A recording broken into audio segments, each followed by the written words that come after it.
حضرت حذیفہ آپ صلی اللہ علیہ وسلم نے اس صحابی کو راز بتائے تھے، راز۔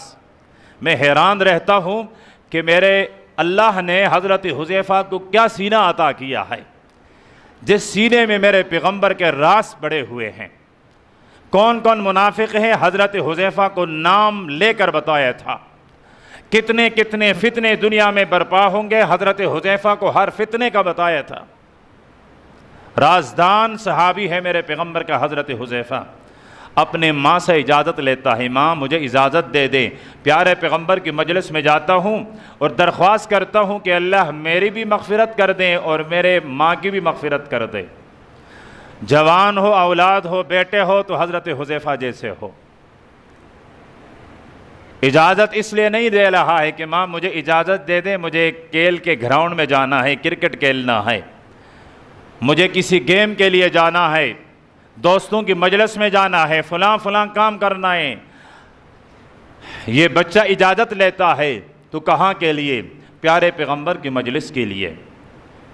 اور سوچ کہ جا کر پیارے پیغمبر سے یہ دعا کروا دوں کہ اللہ میری بھی بخشش کر دے، میری ماں کی بھی بخشش کر دے۔ ماں نے اجازت دے دی۔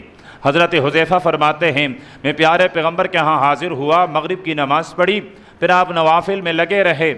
نوافل پڑھتے پڑھتے عشاء کا وقت ہوا، میں نے کسی سے باتیں کی، آپ نے میری آواز سنی یا پھر میرے چلنے کی آہٹ سنی۔